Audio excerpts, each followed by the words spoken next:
My dear friends, our Catholic faith teaches us that all of us are implicated in the first disobedience of our first parents. All of us are implicated in the sin of Adam and Eve. And because of that, we consider ourselves as having fallen nature. And because of that kind of nature, we have this very strong tendency to edge God out of the center of everything. And in His place, we enshrine our selfishness and our pride. We take God's place of honor, sometimes unknowingly, but more often than not, shamelessly. Please find time to pray over the letter of Paul to the Romans, chapter 5, verses 12 to 21. Romans 5, 12 to 21. Pray over it and allow the words of that particular passage to strike a bell of reflection in your heart.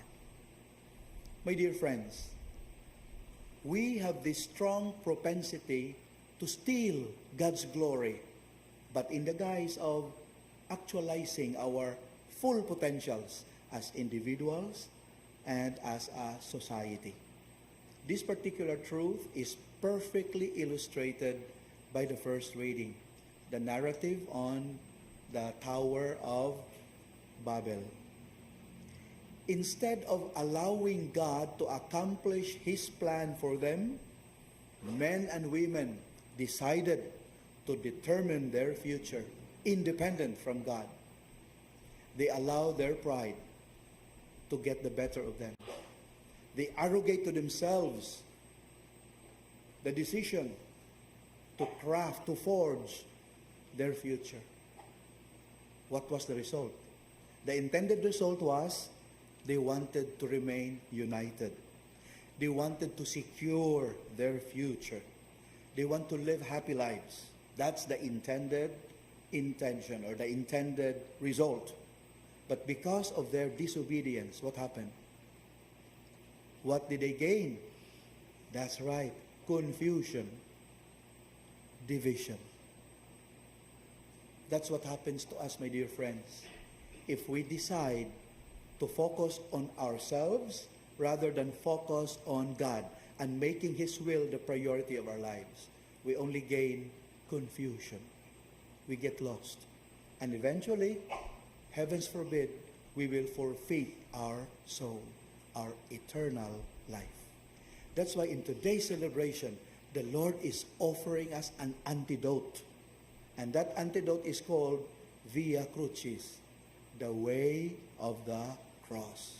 To carry our crosses daily, without grumbling, without griping. We carry our crosses daily for the sake of Christ and His gospel. And we follow Him towards eternal life. That's the antidote. The way of self-forgetfulness, the way of loving self-sacrifice, the way of making sure that God's will is over and above our own. If we can live our lives according to the particular principle, then our journey towards eternal life, in a way, is secure. Self-seeking, my dear friends, can only be self-destructive.